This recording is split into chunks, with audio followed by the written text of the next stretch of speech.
The colonial-style house my grandparents left me became a battleground when I allowed my brother Ethan and his wife Brittany to live there. What began as a generous offer spiraled into a nightmare of entitlement, betrayal, and a shocking confrontation that changed our family forever.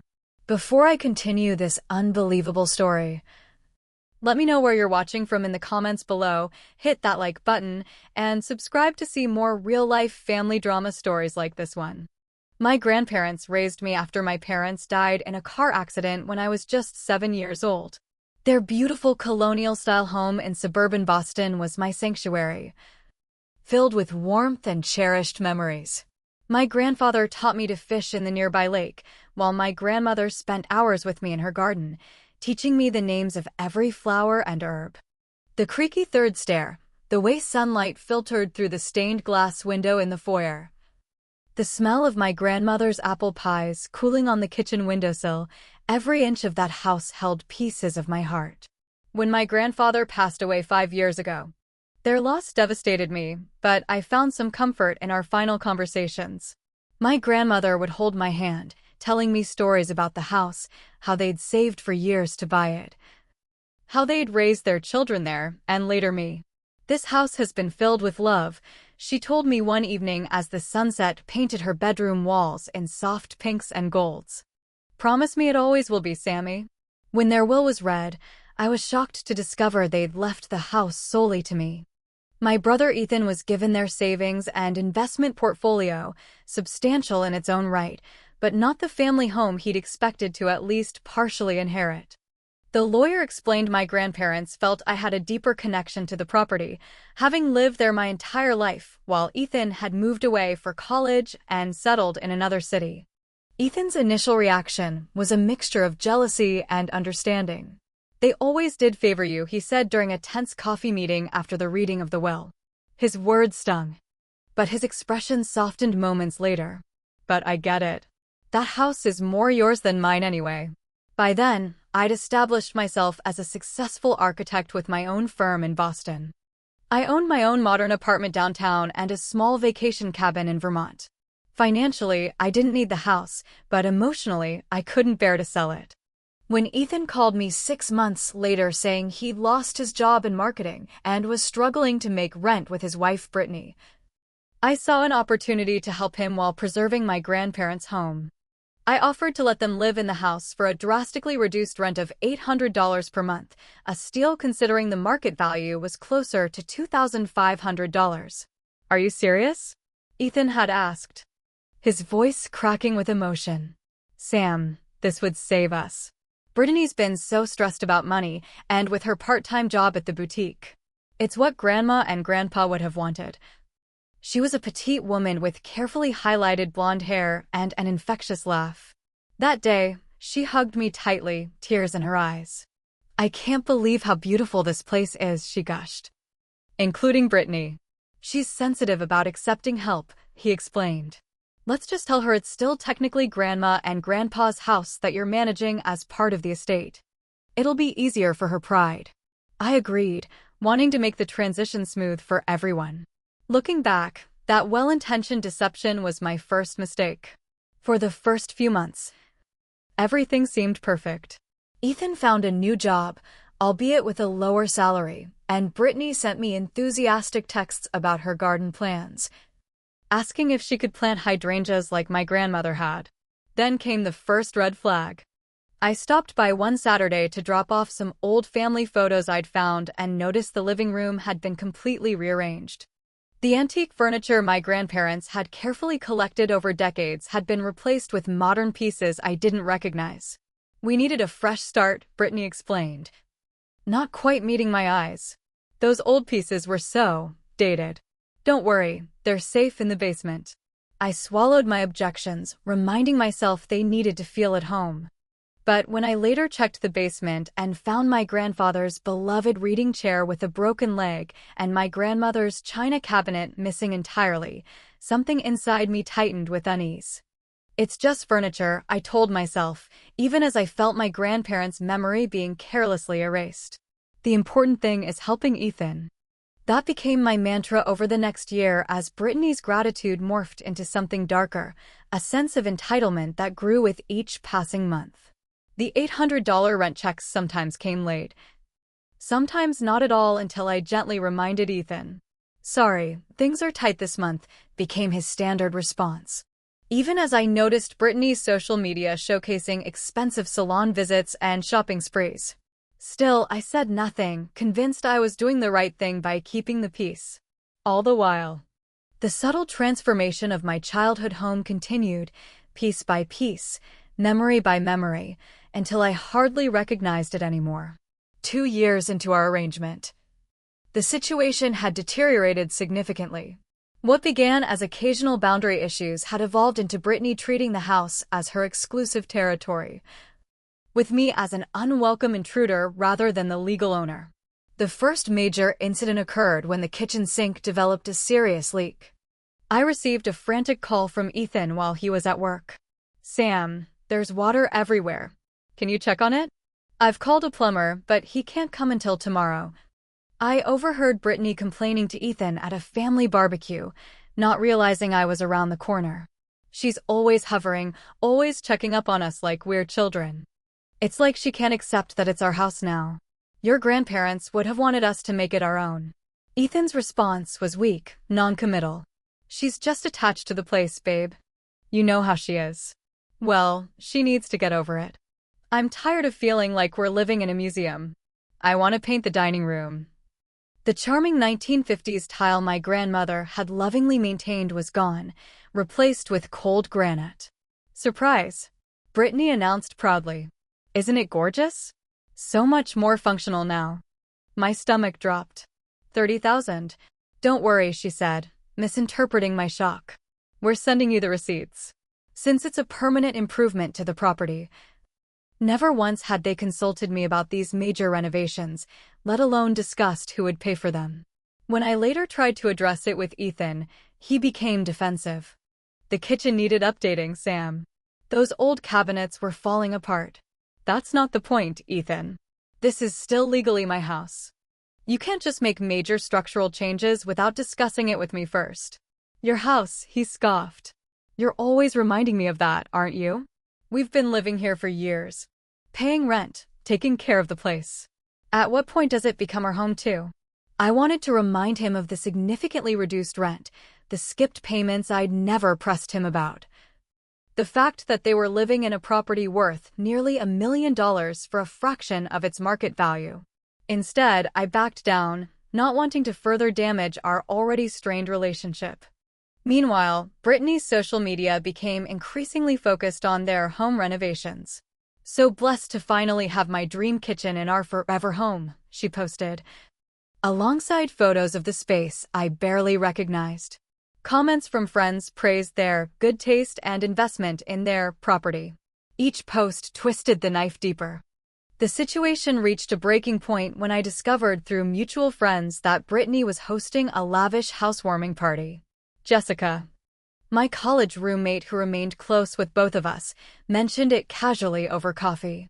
"I'm looking forward to seeing all the renovations at your brother's place on Saturday," she said. "Brittany's been talking about this housewarming for weeks." "Housewarming?" I repeated, confused. They'd been living there for over 2 years. Jessica looked uncomfortable. "Oh, I thought you knew. Brittany's calling it a renovation reveal party. She's invited practically everyone we know. Everyone except me, apparently. The homeowner." That night, I scrolled through Brittany's social media and found the event. Finally ready to show off our completely renovated dream home, the invitation read, "House tour, cocktails, and celebration." Attached were photos of rooms I barely recognized, my grandparents' cozy living spaces transformed into something from a modern design magazine. Cold, impersonal, foreign. It wasn't just the uninvited transformation of the physical space that hurt, it was the erasure of my family's legacy, the memories embedded in every corner. And now, I decided it was finally time to stand my ground. Saturday evening arrived, and I found myself sitting in my car across the street from my grandparents' house, my house, watching guests arrive in cocktail attire. Through the large bay windows, I could see Brittany floating between groups, champagne flute in hand, gesturing grandly as she presumably showed off her renovations. My hands trembled slightly on the steering wheel as I gathered my courage. I wasn't confrontational by nature. My architectural clients often appreciated my collaborative, easygoing approach, but this had gone too far. I checked my appearance in the rearview mirror, straightened my blouse, and grabbed my purse, which contained a folder with the property deed. I hadn't planned to need it, but something told me to bring proof of ownership, just in case. The front walk seemed longer than I remembered as I approached the door. Music and laughter spilled out into the evening air. I rang the doorbell, my heart pounding against my ribs. Brittany answered, her smile freezing when she saw me. She wore a sleek black dress and statement earrings I recognized from a boutique that definitely exceeded her retail employee budget. "Samantha," she said flatly. "What are you doing here?" "I heard you were having a party to show off the house renovations," I replied, keeping my voice level. "I thought the owner should be present." Her eyes narrowed. "This isn't a good time for one of your nostalgic visits. We have guests." She began to close the door, but I placed my hand against it. "I'm not here for a visit, Brittany. I'm here for the party. In my house." "Your house?" She laughed sharply, loud enough that several nearby guests turned to look. "You need to leave. Now. Is everything okay, babe?" Ethan appeared behind her, his expression shifting from host smile to alarm when he saw me. "Sam, what are you doing here?" "Apparently crashing a party in my own home," I replied. "A home I'm learning has been completely renovated without my knowledge or consent." By now, a small crowd had gathered in the foyer behind them, cocktails in hand, eyes wide with interest at the unfolding drama. "She's making a scene," Brittany hissed to Ethan. "Get rid of her." Ethan stepped onto the porch, pulling the door nearly closed behind him. "Sam, please," he whispered. "We can talk about this tomorrow. Don't ruin this for Brittany." "Ruin it?" I felt my careful composure cracking. "Ethan, that I've generously allowed you to live in at a fraction of its value." The door flew open again. Brittany stood there, face flushed with anger. "I've had enough of your holier-than-thou attitude," she spat. "Always lording it over us that you're allowing us to stay in the family home, like you're doing some grand favor. This is our home now. We've made it ours. Legally, it's not." I countered, my voice rising despite my efforts to stay calm. "My name is on the deed. I pay the property taxes. I've subsidized your living expenses for years while you've systematically erased every trace of my grandparents." By now, guests were openly watching from the foyer and living room. Someone had even turned down the music. "You're trespassing," Brittany declared. "Leave now or I'm calling the police." I stood my ground. "Go ahead. Call them. I'd be very interested to explain to the officers how I'm trespassing on my own property." I expected her to back down. She didn't. Instead, she pulled her phone from her pocket and dialed 911, maintaining eye contact with me the entire time. "Hello?" "Yes, there's an intruder at my home refusing to leave," she said clearly. "She's causing a disturbance and threatening me." My jaw dropped at the blatant lie. Ethan stood frozen, looking desperately between his wife and me. "Brittany, stop this," he finally said. "You know the house is legally Sam's." She covered the phone briefly. "Shut up, Ethan. We've lived here for years. Possession is 9/10 of the law." Then, back to the dispatcher. "Yes, 287 Maple Avenue. Please hurry." The next 20 minutes were excruciating. Most guests, sensing the gravity of the situation, awkwardly made their excuses and left. A few of Brittany's closer friends remained, huddled in the living room, occasionally peering out at where I still stood on the porch, refusing to leave my own property. Ethan had retreated inside, presumably trying to damage control the situation with the remaining guests. When the police cruiser pulled up, I felt a surreal sense of disbelief. This was actually happening. "Evening, folks," the male officer said. "We received a call about a disturbance?" Brittany immediately stepped forward. "Yes, officer. This woman is harassing us and refusing to leave our home. I've asked her repeatedly to go." "Ma'am?" The female officer turned to me. "Can I see some identification, please?" With surprisingly steady hands, I reached into my purse and removed both my driver's license and the folder containing the property deed. My name is Samantha Miller. This is my house. I own this property. My brother and his wife have been living here as tenants, but the house belongs to me. The officers examined my ID and the deed, their expressions professionally neutral. Mrs. Miller, we've renovated almost every room. We pay the bills. That doesn't answer my question about ownership, he replied calmly. We pay rent to her, she pointed at me accusingly, as the executor of her grandparents' estate. But we've invested thousands in improvements. That counts for something legally. The female officer looked up from the deed. She whirled toward Ethan, who had reappeared at the door. You told me the house was still part of your grandparents' estate, that she was just managing it. Ethan's face drained of color. Britt, I can explain. You lied to me for years? Her voice rose to a shriek. All those times she came around acting like she owned the place, she actually did? And you let me believe she broke off. Too furious to continue, the male officer cleared his throat. Ms. Miller has legal right to enter her property at any time. If there's a formal rental agreement in place, that might stipulate certain notice requirements, but there's no formal agreement, I admitted. It was a verbal arrangement to help my brother during a financial rough patch. Then legally, MS. Slipping past the uncomfortable scene with mumbled goodbyes. Neighbors had emerged onto their porches across the street, watching the drama unfold. This is ridiculous, Brittany seethed. I suggest you lower your voice and resolve this family matter privately.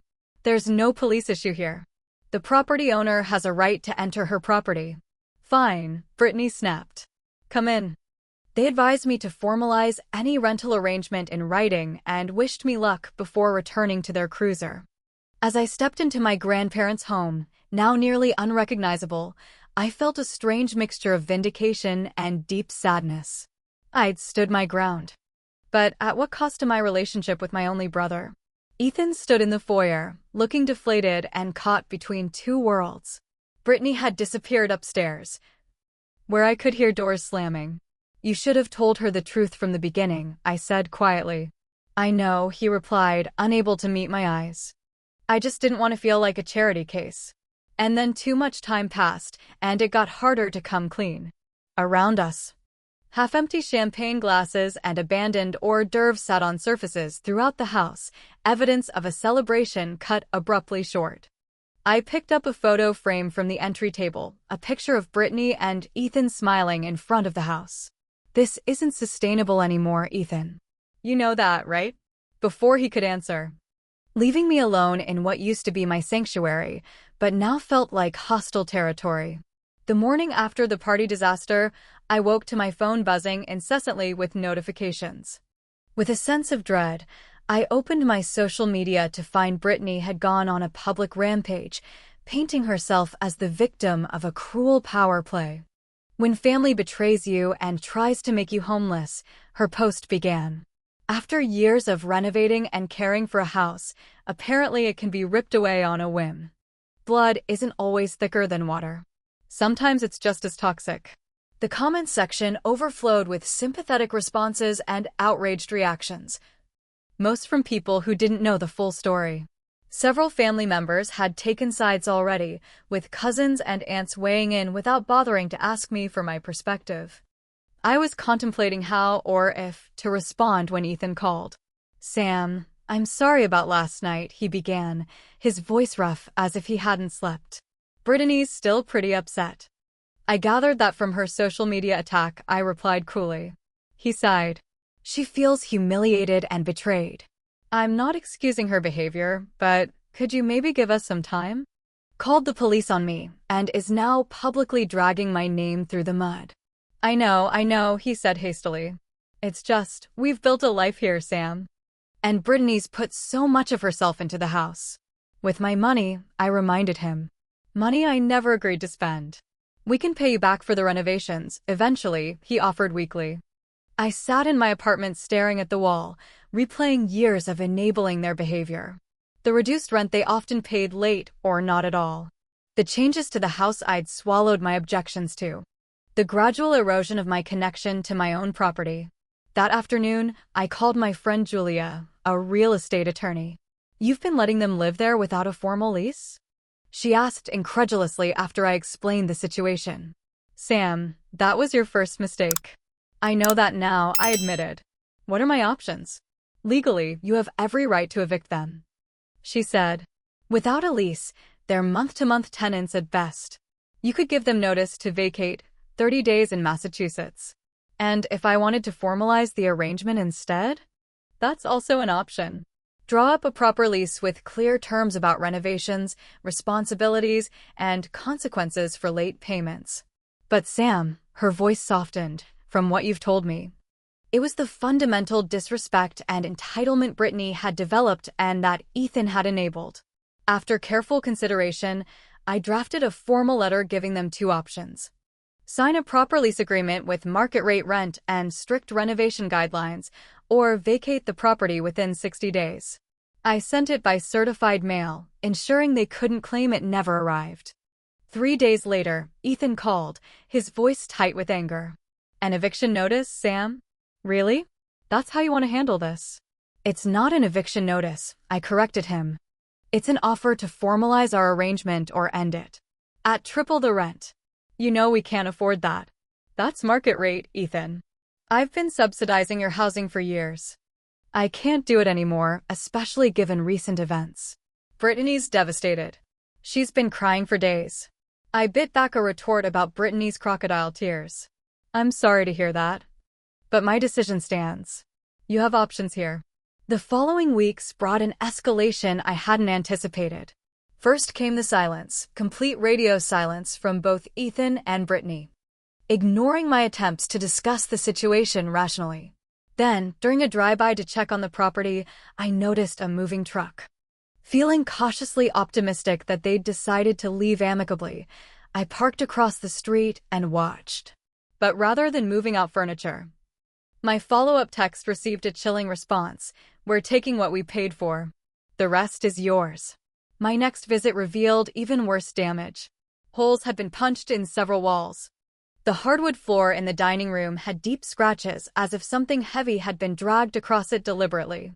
The custom kitchen cabinets Brittany had been so proud of had been partially dismantled, leaving a chaotic mess. While documenting the damage with photos, I received a call from a number I didn't recognize. "Samantha?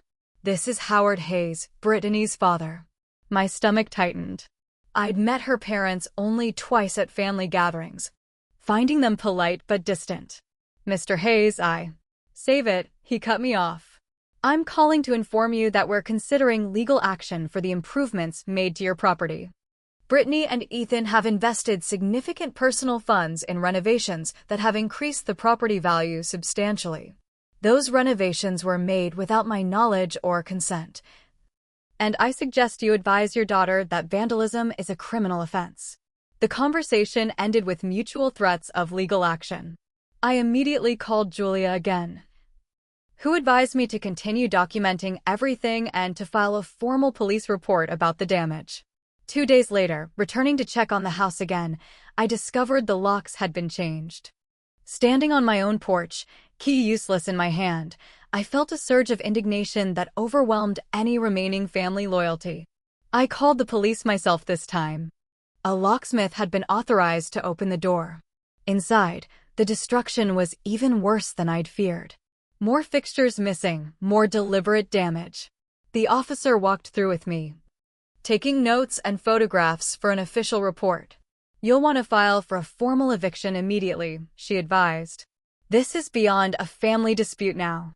That evening, with Julia's help, I filed the paperwork for an emergency eviction based on property damage and unauthorized alteration of access. The court date was set for the following week. Ethan finally called that night, sounding desperate. "Sam, Brittany's parents are pushing us to fight this in court. They've got a lawyer saying we can claim common law ownership or something because we've been improving the property." "That's not how property law works, Ethan," I said wearily. "And it won't erase the documented damage you've done." "That wasn't me," he protested. "Brittany's been. She's not thinking clearly. She feels betrayed and cornered. "And how do you think I feel?" I asked. "My only brother has helped destroy my grandparents' home and is now threatening to drag me through court." The silence on his end spoke volumes. "The court date is next Tuesday," I finally said. "You can either fight me and lose, or we can try to reach an agreement before then. Your choice." The emotional toll was becoming unbearable. Family members were taking sides, friends were asking uncomfortable questions, and I was having trouble focusing at work. Each night I fell into bed exhausted, often dreaming of my grandmother's disappointed face. What had started as an act of generosity had devolved into a nightmare I couldn't wake from. And the worst part was yet to come. The weekend before the court hearing, I meticulously organized my documentation with Julia's help. Property deed, tax records, photos of damage, police reports, and a detailed timeline of the verbal agreement and subsequent issues, all neatly compiled in a binder that represented the dissolution of my relationship with my only sibling. "You have an airtight case," Julia assured me. "The judge will see the property is clearly yours, and without a lease, they have minimal tenant protections given the documented damage." I nodded mechanically, feeling no satisfaction in my strong legal position. I never wanted it to come to this. "I know," she squeezed my shoulder sympathetically. "But sometimes standing up for yourself means making difficult choices." Sunday evening, as I was reviewing my documentation one final time, my doorbell rang. Through the peephole, I was surprised to see Ethan standing alone, shoulders slumped, looking nothing like the confident brother I'd grown up with. I opened the door cautiously. "Ethan? Can I come in?" he asked, his voice hoarse. "Please, Sam. No lawyers, no Brittany. Just us." I hesitated before stepping aside to let him enter. He walked into my living room, taking in the neat stacks of legal papers on my coffee table before sinking onto the couch. "I've made a mess of everything," he said, running his hands through his disheveled hair. "Yes, you have." I agreed, remaining standing. "Breaking fixtures out of walls? Changing the locks? I never thought you'd stoop so low." "It wasn't me," he repeated his earlier claim. "I swear, Sam. Brittany hired those guys while I was at work. By the time I found out." He trailed off. "And you did what, exactly? Stopped her? Reprimanded her? Called me to apologize?" He stared at his hands. I was a coward. An uncomfortable silence stretched between us before he spoke again. "There's something else you should know before tomorrow." He took a deep breath. "Brittany's pregnant. 3 months along." The news hit me like a physical blow. A niece or nephew. A new generation of our family. Under any other circumstances, this would be joyous news. "Congratulations," I said stiffly, unsure how this was meant to change the situation. "She's been emotional because of the hormones," he offered weakly. "The doctor said mood swings are normal. Plenty of pregnant women manage not to vandalize property or file false police reports." He nodded miserably. "You're right. I don't know what to do, Sam. Her parents are pushing for this court battle, saying we have rights to the house after all we've put into it. But I know you. I know you'll win." "Is that why you're here? To ask me to drop the case because she's pregnant?" "No," he said, meeting my eyes for the first time. "I'm here to ask for more time. Just a few months to figure out where we'll go, what we'll do." "Is there anything else I should know before we go into that courtroom tomorrow?" He hesitated just a moment too long. "Ethan? Brittany's parents loaned us the money for the renovations," he admitted. "They're the ones really pushing the legal angle because they want their investment protected. You've been there with my permission, paying rent, however irregularly. No judge will entertain that argument." "I know," he whispered. I tried to tell them that. When he left an hour later, I had made no promises. The complexity of the situation had only increased, and while I felt sympathy for Ethan's predicament, it didn't erase the damage done, both to the property and to our relationship. Monday morning dawned bright and clear, a beautiful October day that belied the storm waiting in the courthouse. I dressed carefully in a conservative navy suit, hair pulled back neatly, the picture of a reasonable property owner seeking justice. The courtroom was smaller than I expected. Brittany wouldn't look at me, her face set in a stony expression, one hand resting protectively over her still flat stomach. Ethan looked ill, his complexion gray, eyes darting between his wife and me. When our case was called, both parties approached the bench. The judge, an older woman with shrewd eyes and silver-streaked hair. She allowed her brother and sister-in-law to live there with a verbal agreement for reduced rent. They made unauthorized renovations and have now damaged the property when faced with potential eviction. Is that correct? Yes, Your Honor, Julia confirmed. Not entirely, Your Honor. Brittany's lawyer countered. My clients have invested significant personal funds in improving the property, with the understanding that they were building equity in their home. Ms. Miller accepted these improvements without objection, creating an implied partnership. The judge's expression remained neutral. Do you have documentation of this understanding, Mr. Roberts? We have receipts for all improvements made, totaling over $70,000, he replied, sliding a folder forward. My jaw dropped at the figure, far more than I'd realized they'd spent. And was Ms. Miller aware of these expenditures? Did she approve them? The lawyer hesitated. There was an understanding that improvements were welcome. That's not what I asked. The judge said sharply. Was there explicit approval for these specific renovations and costs? No, Your Honor, he admitted. Ms. Miller, did you agree to these renovations? Absolutely not. Your Honor, I replied. Many were done without my knowledge, and when I discovered them, I expressed concern that was ignored. I never agreed to reimburse them for these unauthorized changes. The proceedings continued with each side presenting evidence. The judge reviewed my documentation thoroughly, paying particular attention to the photos of damage and the police reports. When Brittany was called to testify, she painted a picture of a shared family dream, claiming she believed they were working toward eventual ownership. We put our heart and soul into that house. I noticed several sympathetic glances from people in the courtroom at the mention of her pregnancy.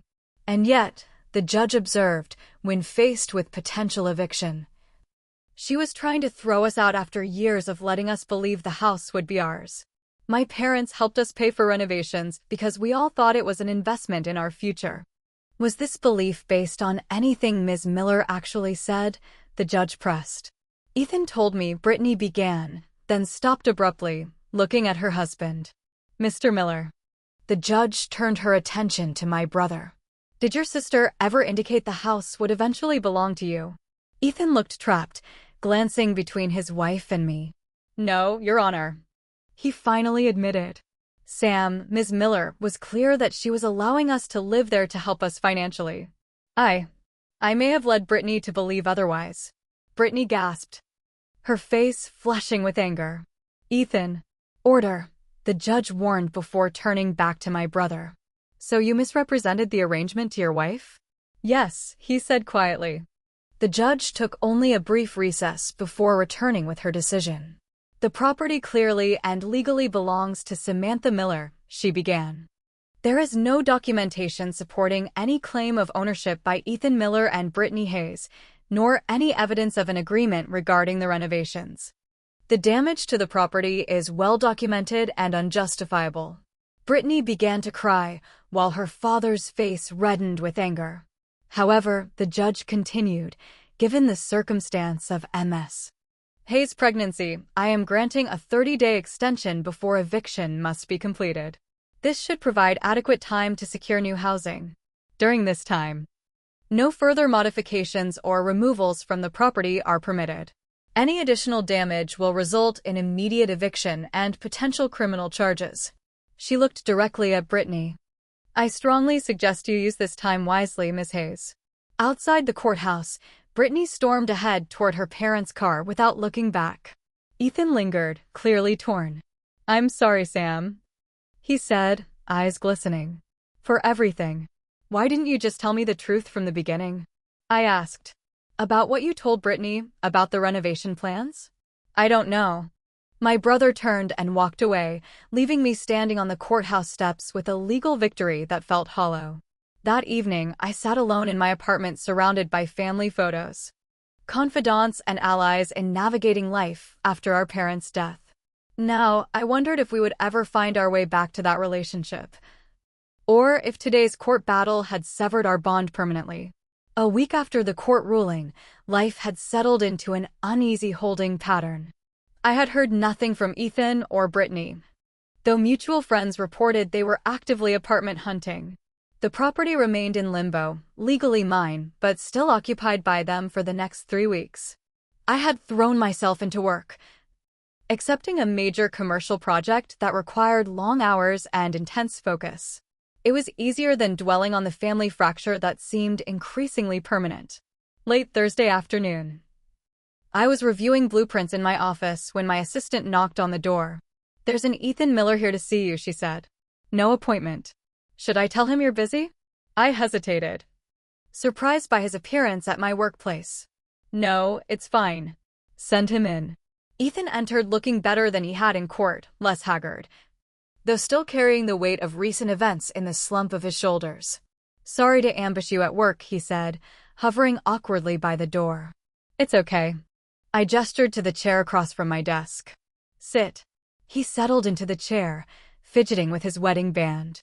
"I moved out," he said abruptly. "What?" "From the house. I'm staying at Mike's place temporarily." Mike was his college roommate, still a close friend. Brittany's still there with her parents. They're helping her pack. I processed this information, unsure what it meant. "Are you too?" "I don't know," he admitted. "It's complicated. Being in that house, with everything that's happened. I needed space to think."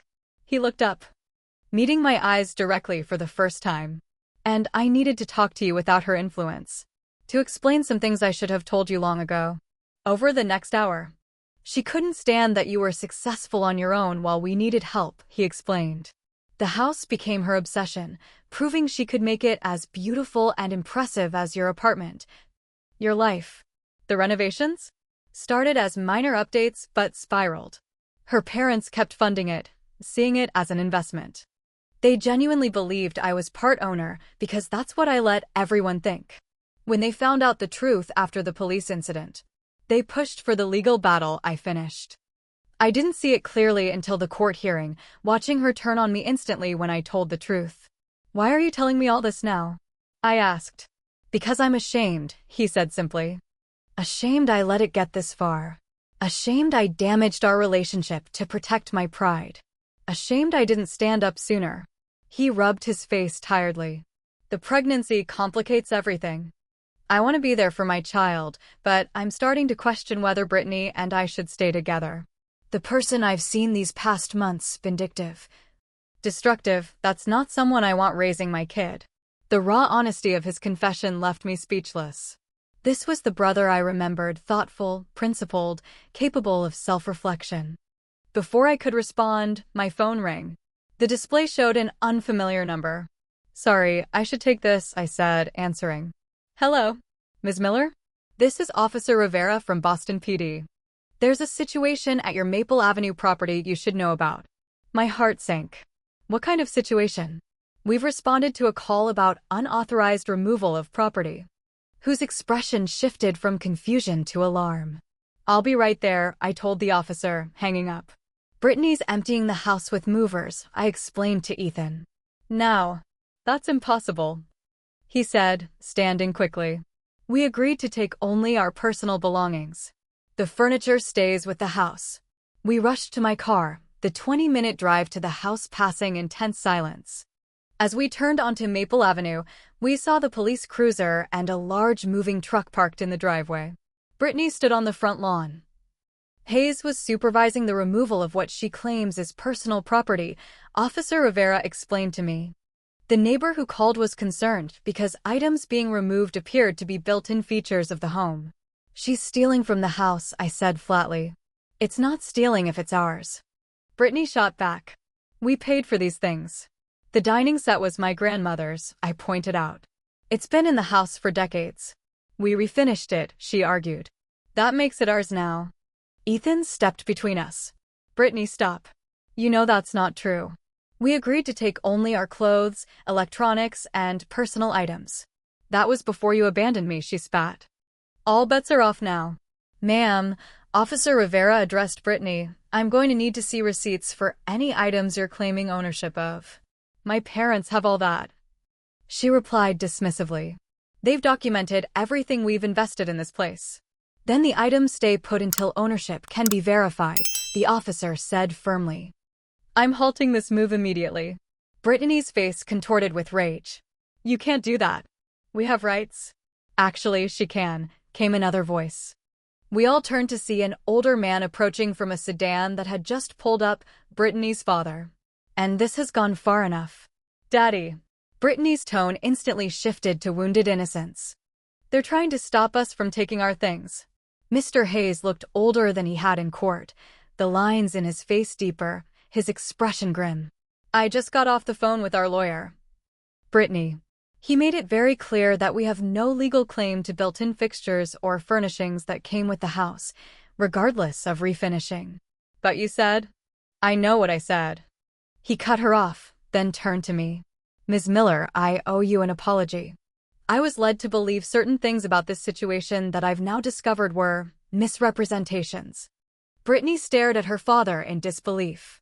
You're taking her side now. I'm taking the side of legal property rights and honest behavior, he replied firmly. Brittany's composure shattered completely. This is bullshit. After everything we've done to that house? All the money we spent? She gets to keep it all while we walk away with nothing? If you hadn't been so weak, letting her walk all over us, the house would have been ours by now. Ethan stood his ground. No, Brittany. The house was never going to be ours. But what you're doing now, trying to strip the house out of spite, that's all you. What about the baby? She demanded, voice breaking. Where are we supposed to live? How can you do this to your child? Our child will be provided for, Ethan said steadily. But this vindictiveness has to stop. We need to accept reality and move forward with dignity. Something in his calm certainty seemed to finally reach her. Brittany's shoulders slumped, the fight draining out of her as tears welled in her eyes. I just wanted a beautiful home for our family, she whispered. Like the one I grew up in. Like the one she has. For the first time. I glimpsed the insecurity behind her actions, the desperate need to prove herself, to create the perfect life she believed she deserved. I understand wanting that, I said, surprising myself with the gentleness in my voice. But destroying things others love isn't the way to build something beautiful of your own. As the movers began returning items to the house under Officer Rivera's supervision, Brittany's mother arrived, quickly taking in the situation. As much as possible. I'll personally ensure any damage is repaired before they fully vacate. After they left, Ethan and I stood on the front lawn, watching the movers work in reverse, returning the house to some semblance of its former state. I didn't know they were planning this, he said quietly. I swear, Sam. I believe you, I replied and realized I truly did. As the afternoon shadows lengthened across the lawn where we'd played as children, something shifted between us, a tentative bridge across the chasm that had formed. Not forgiveness, exactly. But the possibility of it. A foundation that might, with care and time, support something new from the ruins of what had been broken. 6 months passed, bringing spring's renewal to the neighborhood. The maple trees lining the street unfurled fresh green leaves, and my grandmother's perennials pushed through the soil in the garden beds, survivors of neglect and winter's harshness. The house stood empty now, but not abandoned. Over the previous months, I had overseen a careful restoration, repairing damage, undoing some of the more drastic renovations, and preserving the elements that honored my grandparents' legacy while allowing for tasteful updates. The process became unexpectedly therapeutic. Each weekend spent stripping garish paint from original woodwork or carefully restoring the vintage hardware Brittany had replaced with modern fixtures felt like reclaiming not just my property, but pieces of myself. My contractor, Luis, had become something of a confidant during the restoration. It's looking more like itself every day, he observed one Saturday as we admired the newly refinished hardwood floors in the living room. Not exactly like it was, I replied, running my hand along the banister my grandfather had polished every Sunday. But maybe something better, honoring the past while acknowledging things change. I'd been saying similar words to my therapist, Dr. Chin, whom I'd started seeing shortly after the court case. Their divorce was proceeding amicably enough, with both committed to co-parenting their child, due in just a few weeks. Brittany had moved back in with her parents temporarily, a situation that seemed to be fostering some overdue maturity. Her dad called me yesterday, Ethan said, surprising me. He wanted to make sure I had everything I needed for the baby's room. I think he's trying to set a better example now, showing her what healthy support looks like instead of enabling. I nodded, stirring my latte thoughtfully. People can change when they see the consequences of their actions clearly enough. Some people, Ethan agreed with a small smile. Some dig in deeper. Our conversation was interrupted by my phone. The display showed Brittany's name, a contact I hadn't expected to see again. It's Brittany, I told Ethan, confused. You should answer it. An awkward silence stretched between us before she continued. I was wondering if we could meet sometime. There are things I need to say to you in person. 2 days later, I found myself sitting across from a very pregnant Brittany in a quiet corner of a cafe near her parents' home. Her appearance had changed, the carefully maintained highlights grown out. The designer clothes replaced by simple maternity wear, her expression open rather than guarded. Thank you for agreeing to see me, she began, hands wrapped around her teacup. I know you had every reason to refuse. Ethan said you've been working on things, I replied neutrally. She nodded. Therapy twice a week. Turns out when you grow up with parents who solve every problem with money and convince you you're entitled to the best of everything, you develop some pretty toxic patterns. The self-awareness in her statement caught me off guard. I owe you an apology, she continued. A big one. What I did, the renovations without permission, the scenes I caused. That I lost sight of reality. And when that reality crashed in, I couldn't handle it. She met my eyes directly. I'm not asking for forgiveness, Samantha. I just wanted you to know that I understand what I did, and I'm truly sorry for it.